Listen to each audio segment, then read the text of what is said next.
Wisconsin. To Secretary Gene Scalia, to Congressman Tom Tiffany, to Derek Van Orden, all of my fellow Americans from near and far, it is great to be back in the Badger State.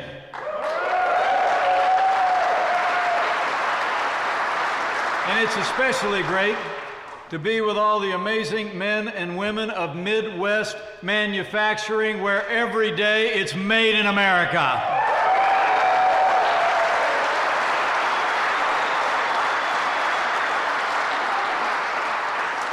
And it's also especially great to be on the road today with one of the country's greatest champions for working families.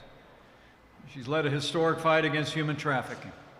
She's helped our president expand family leave to millions of Americans.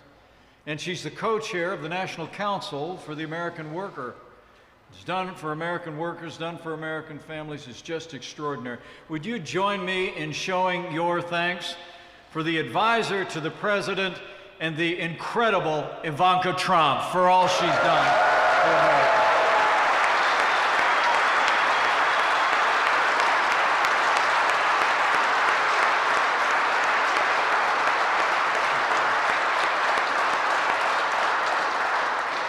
Thank you for that. It is great to be here at Midwest Manufacturing. It's amazing to think this company's been a pillar of the Eau Claire community for more than 50 years. You all have made that happen. The countertops made by Midwest Manufacturing, made by the Midwest Manufacturing countertop team, are sold all over America from coast to coast. And it's incredible craftsmanship. But it is great to be with so many friends. We appreciate the hospitality and the welcome today. But speaking of friends of mine, allow me to bring greetings and gratitude from another friend of mine, a man who loves the state of Wisconsin and I believe is the greatest champion for American workers ever to sit in the Oval Office of the White House. I bring greetings from the 45th President of the United States of America, President Donald Trump.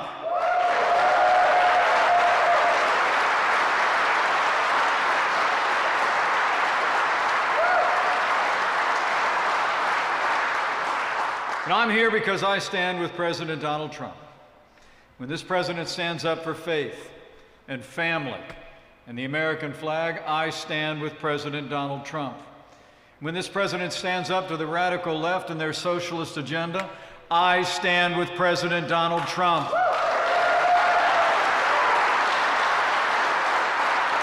And when this president stands up for American jobs and American workers, we stand with President Donald Trump.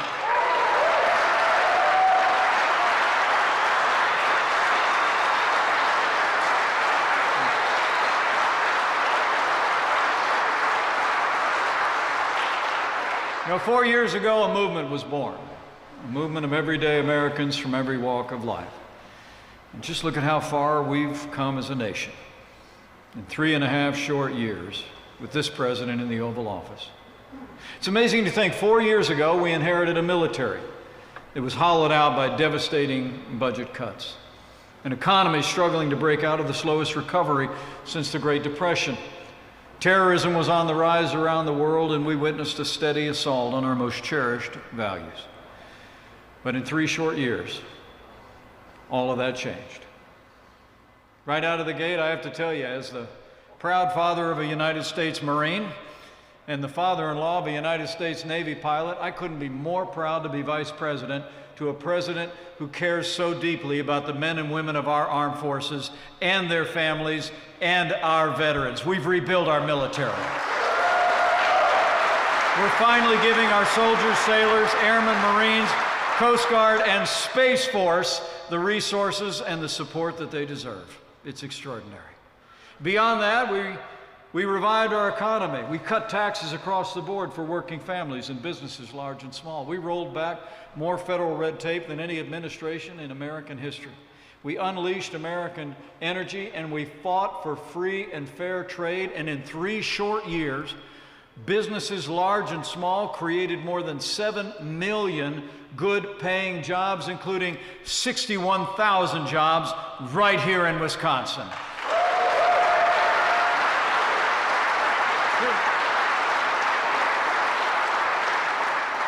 And all of us that live in the heartland know that wages have been a stubborn economic fact for years.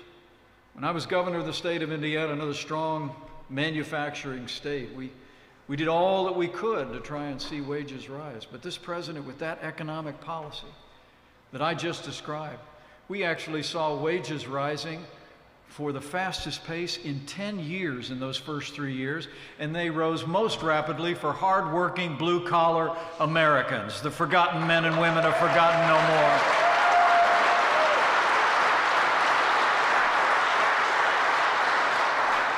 In 3 short years, there were more Americans working than ever before. President Trump also knew that, this is a country which in our very heart, we make things and we grow things. The president said early on that we were going to bring back our factories, we were going to bring back jobs, we were going to bring back those 4 beautiful words, made in the USA, and that's just what we've done.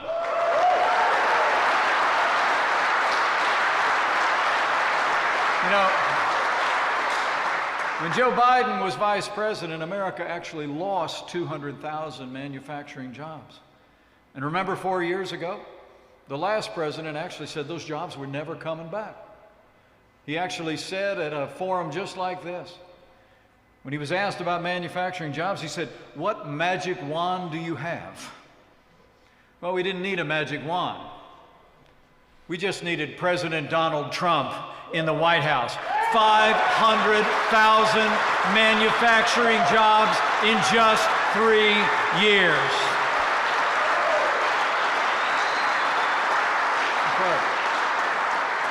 At the end of those first 3 years, more Americans were working than ever before, and we created the greatest economy the world has ever known. And beyond the economy in our first 3 years, our president stood for our most cherished values. President Donald Trump has stood without apology for the sanctity of human life and all the liberties that we cherish.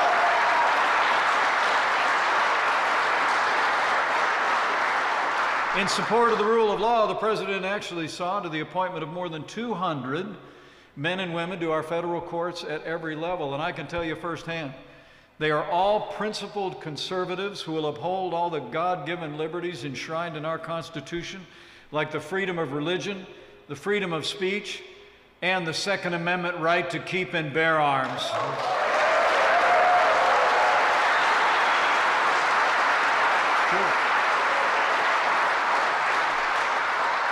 Principled jurists at every level, and that includes Justice Neil Gorsuch and Justice Brett Kavanaugh. We gather here today in a time of national mourning. Justice Ruth Bader Ginsburg was a true public servant who paved the way for women in the law, and we honor her service. Yesterday evening, my wife Karen and I paid our respects as she lay in state in the Supreme Court. President Trump and our First Lady paid their respects this morning. And Justice Ginsburg family will remain in our hearts and in our prayers. And as we rightly honor her life of service, the Constitution of the United States provides that the President shall appoint judges to the Supreme Court. And I promise you, come this Saturday, President Donald Trump will do his duty, and we will nominate a principled conservative woman to the Supreme Court of the United States.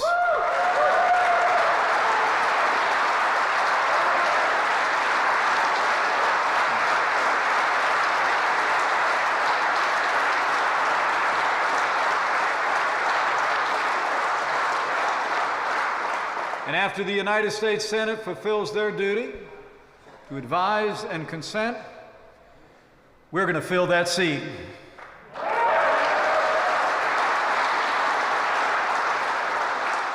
So we're standing for the rule of law, pouring a stronger foundation under our most cherished liberties.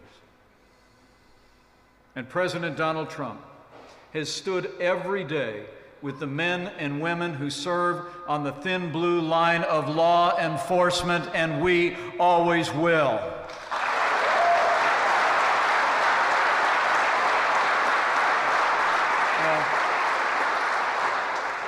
Our hearts today are with the two officers in Louisville, Kentucky, who were shot last night.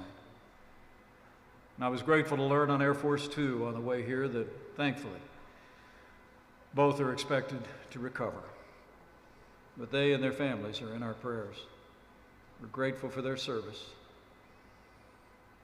But I will tell you all here in Wisconsin, violence against law enforcement must stop, and it must stop now.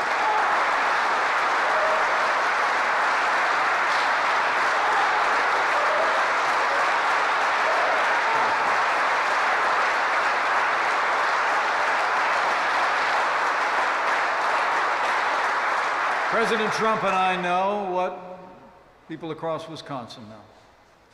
The men and women who serve in law enforcement are some of the best people in this country. They put their lives on the line every day. When they put on that uniform and strap on a sidearm and walk out the door in the morning, they make a decision to count our lives as more important than their own. And those who serve in law enforcement deserve the respect of every American every day.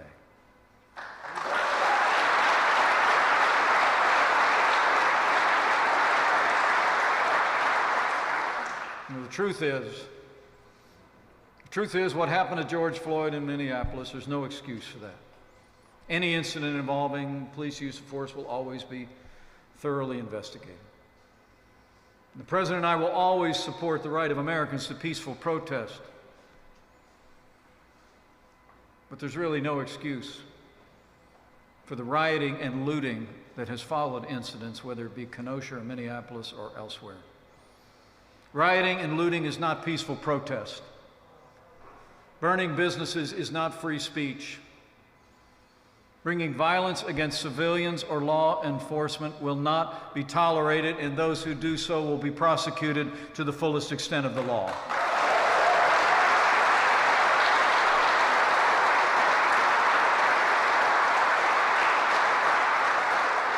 Here in Wisconsin, when violence broke out in Kenosha, President Trump took action. We sent in 200 federal law enforcement officers to support state and local law enforcement, and we quelled the violence. My pledge to each one of you here today is this.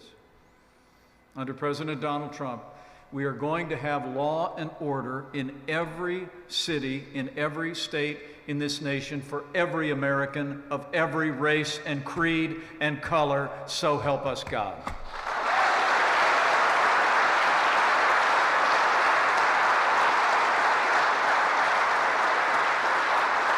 Now, for months, all Joe Biden talked about was peaceful protesters, as the American people watched businesses and communities in our major cities literally burn. When he finally showed up a few weeks back, he condemned, in his words, violence in every form it takes. But right after that, he criticized law enforcement. And Joe Biden has never called out his campaign staff or his running mate for raising money to bail out violent criminals. And he's never called on Democrat mayors in our major cities to get the crime under control. And the truth is, Joe Biden would double down on the policies that have led to violence in America's cities. Joe Biden actually says that America is systemically racist and that law enforcement has an implicit bias against minorities. Just yesterday, his running mate said that it was, quote, outdated and wrong-headed to view police as the only way to make communities safe.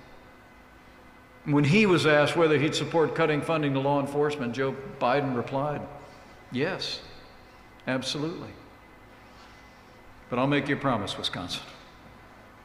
Under President Donald Trump and this vice president and this administration, we will always back the blue. We're not going to defund the police, not now, not ever.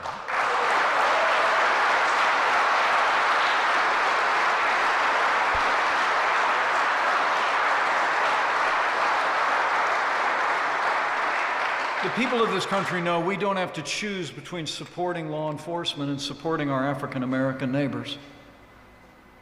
I mean, all along the way in this administration, we've provided new resources for additional law enforcement on the streets. And in the wake of tragic events in Minneapolis, President Trump actually signed an executive order and called for additional funding for additional police training. And throughout the course of our administration, we've been working to improve the lives of African American families and all of our minorities. I mean, with the president's economic policies, we actually saw the lowest unemployment ever recorded for African Americans. We saw crime in decline in our major cities. We were increasing prosecutions. We saw the billions of dollars being marshaled in opportunity zones that the president created in 8,000 sections all across the country. And it was this president that signed criminal justice reform to make our system more just. I mean, men and women, for the last 4 years, we have been standing with law enforcement and standing with our African American families. We are going to keep standing with our police and keep standing with African Americans and our minorities for 4 more years.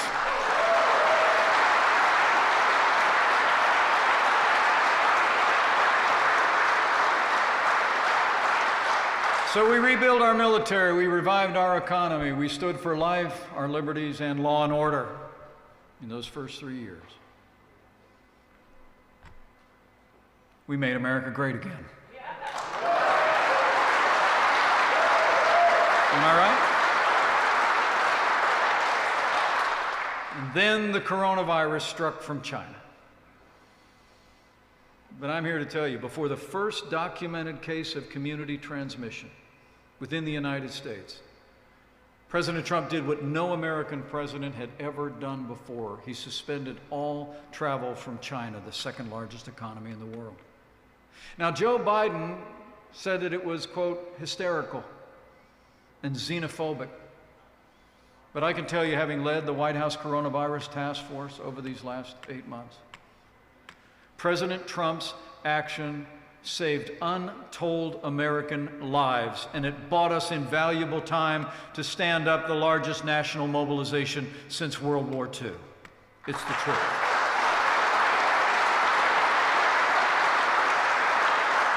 I mean, you all are hearing the headlines about the prospect of a vaccine, but did you know that before the end of January, we actually started the process of developing a vaccine? Right out of the gate, we reinvented testing from the old lab-based system where last week we cleared 100 million tests that have been done. And there literally are tens of millions of more tests becoming available for families and businesses and schools every day. We also saw to the manufacture and delivery of hundreds of millions of medical supplies to doctors and nurses in hospitals across the country. And as we speak, we're developing medicines that are saving lives every day, and we are on track to have the first safe and effective coronavirus vaccine before the end of this year. That's record time, Wisconsin.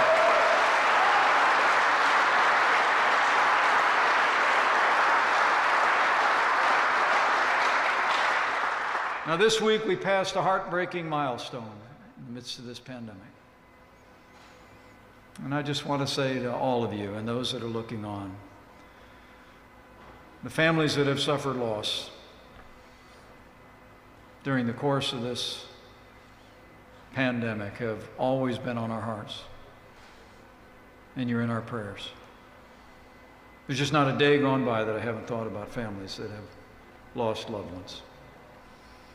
But I can tell you, I'm absolutely confident that because of the extraordinary work of our doctors and nurses, because of the collaboration that this president forged with government at every level across this country, and because of the cooperation of the American people, I know we saved hundreds of thousands of American lives.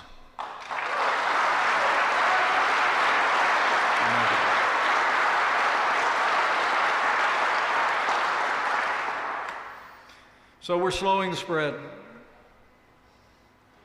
We're working to flatten the curve, working every day to put the coronavirus in the past as we protect the vulnerable and save lives.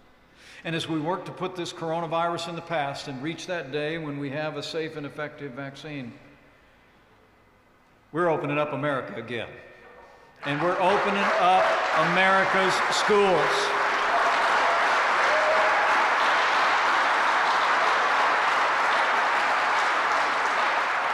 And thanks to President Donald Trump, the Big Ten will be playing football in just a few short weeks. Badger football is coming back. You know, this president, in the midst of these challenging times, always had American families and businesses just like this one on his heart. That's why our president worked with leaders in both parties in the Congress. We secured more than $4 trillion in direct aid for American families and American businesses. The experts tell us that the Paycheck Protection alone kept workers on the payroll at 89,000 Wisconsin businesses and saved 50 million American jobs from being lost.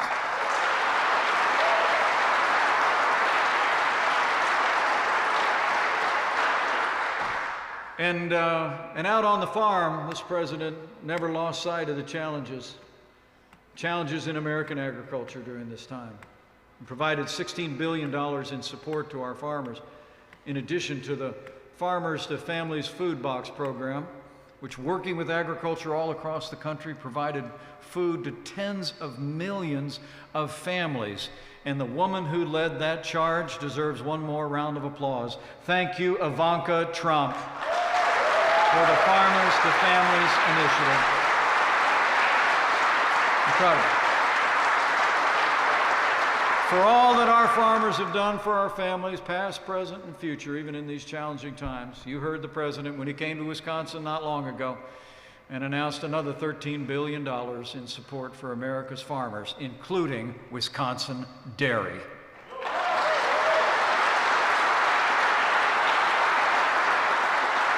So I'll promise you, Wisconsin, we're going to continue to put the health of America first until we reach that day that we put the coronavirus in the past. But because of the strong foundation that President Trump poured in those first 3 years, because of the unprecedented aid to families and businesses, I'm proud to report to you, as we open up America again, having lost 22 million jobs, we've already seen 10.6 million Americans go back to work, including 237,000 people right here in the Badger State.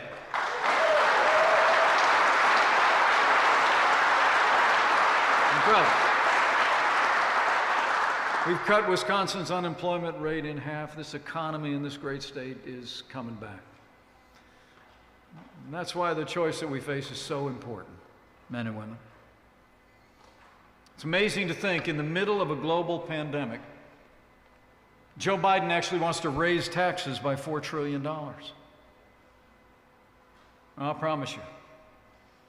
President Trump has cut taxes across the board for working families and businesses, and we're going to keep cutting taxes for 4 more years.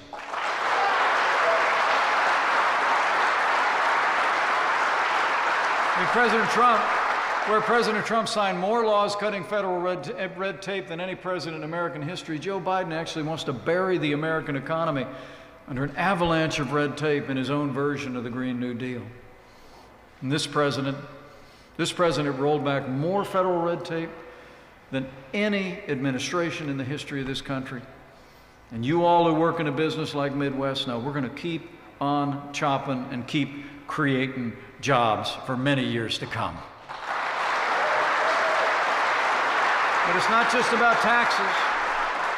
about taxes and red tape. When it comes to free and fair trade, the American worker has a champion in President Donald Trump.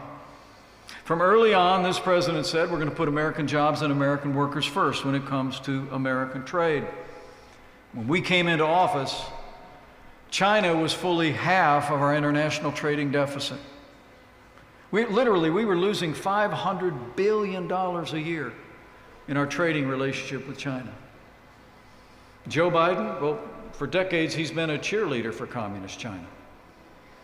But our president, he stood up to China and said the era of economic surrender is over. We imposed tariffs, and we will keep standing strong until we level the playing field for American workers.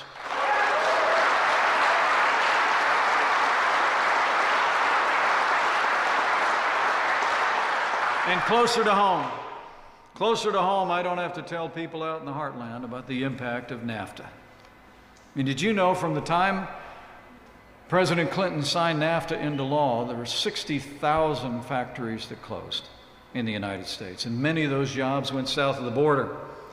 Many of them went overseas. In all of his years in office and as vice president, Joe Biden never lifted a finger to fix NAFTA or to renegotiate the deal with our neighbors to the north and the south in a way that would put American jobs in the city and on the farm first.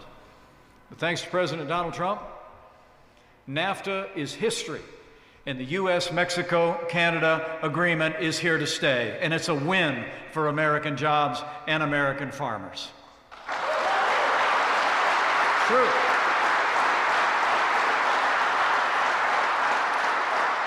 I mean, all in, they're telling us the USMCA could create up to 600,000 new jobs, including 50,000 manufacturing jobs.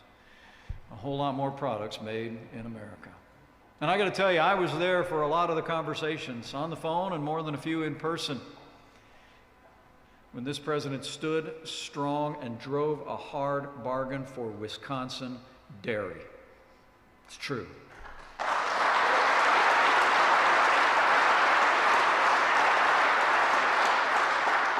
Ivanka will back me up on this. She was around for a lot of those.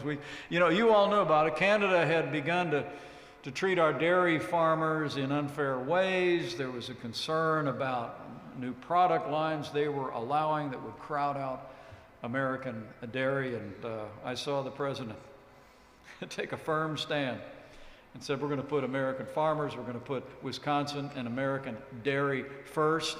And thanks to President Donald Trump, in the USMCA, Canada agreed to end the unfair treatment of dairy farmers, and we're going to increase our dairy exports by more than $300 million a year. That's a win. That's a win for Wisconsin and a win for American dairy.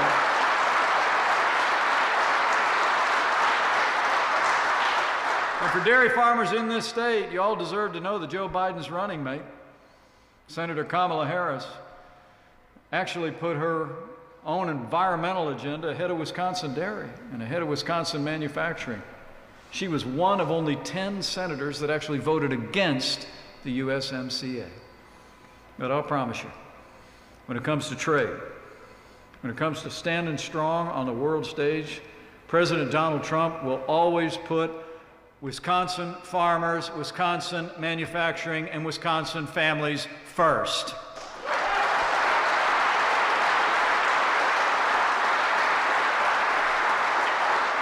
So thank you all. Thank you for the warm welcome. I want to thank each one of you, more importantly, for what you do every day. This is an incredible company. And each one of you have kept this company rolling through very challenging times. And I'm grateful for the way you've put the health of your families and the health of your coworkers first. But it's also a privilege just to thank you for what you do all the time. You know, President Trump and I believe that all honest work is honorable. And that's why we've taken such steps to expand opportunities in manufacturing and expand vocational education and apprenticeships around the country. I mean, the truth is, and Ivanka talked about this, back when I was governor of the state of Indiana, we took decisive steps in the state to begin to reopen pathways for technical education for high school students. And I got to tell you, in President Donald Trump and our administration, you have a president who admires men and women who make things. He's a champion for American manufacturing. He is.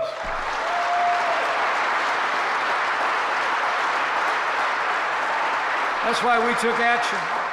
That's why the president took action to encourage businesses in every field to expand training opportunities and apprenticeships.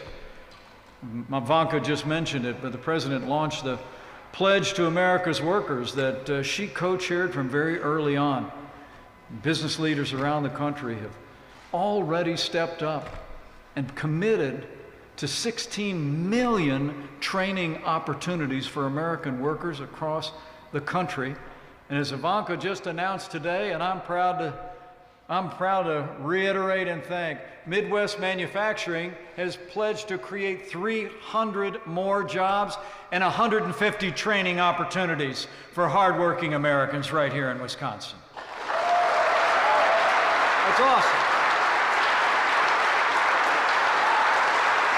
Thank you. Thank you, Midwest. Great. I mean, the truth is, it's companies like this and the commitment that Midwest Manufacturing just made that are opening up doors for tremendous careers and future, the careers that you all are living. To have those opportunities for apprenticeship and training opens pathways for people who may have never thought about working in manufacturing. When I was walking the shop floor a few minutes ago, I talked to a young man who'd been here for a few years. I asked him what he did before. He said retail. And now he's putting skills to work and great talent to work, creating the incredible products you create here. So as I said, you have a president and a vice president and an entire team here that believe that all honest work is honorable. I mean, truthfully, the president and I know it's always been the hardworking people of this country, men and women like all of you, people that believe in faith and freedom and patriotism, an honest day's work for an honest day's pay, who've really made the American dream happen. And I believe with all of my heart that in the city and on the farm, working Americans are the backbone of this country.